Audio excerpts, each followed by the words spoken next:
This is The Gist, the essential podcast for the discerning listener.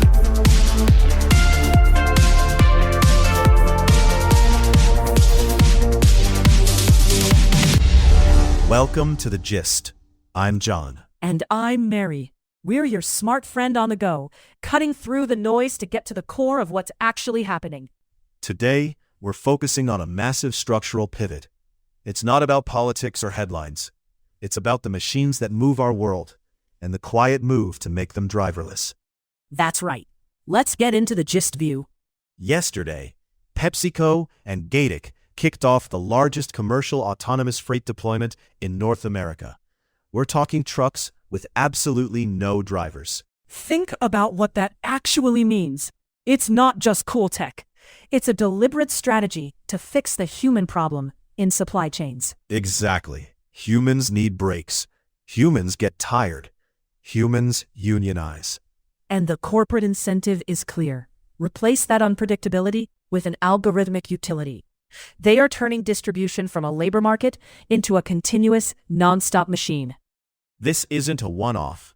18 European transport ministers are setting up cross-border testing zones for this stuff. Meanwhile, Walmart and Wing are expanding drone deliveries in 7 new U.S. cities. The core insight here? Autonomous transport has moved from a nice-to-have luxury to a structural mandate for survival. If you want to keep goods moving when the labor market is tight, you remove the human from the seat. The machines aren't coming to take jobs in the way we usually talk about. They are becoming the invisible, non-unionized backbone of trade. Moving to the global landscape. That trend is hitting the markets hard. Einride, the Swedish autonomous trucking firm, hits the Nasdaq today. Investors are voting with their wallets. They are dumping labor-intensive models and backing software-defined fleets.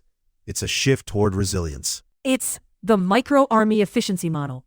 Why rely on a massive singular asset, like a giant warehouse with hundreds of drivers, when you can use distributed, autonomous swarms?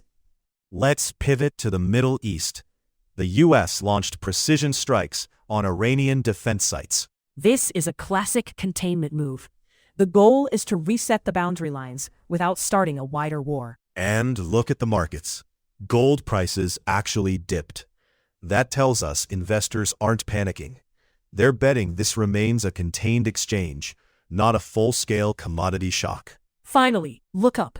SpaceX is nearing its IPO, and even Hong Kong markets are signaling interest. It's a paradox.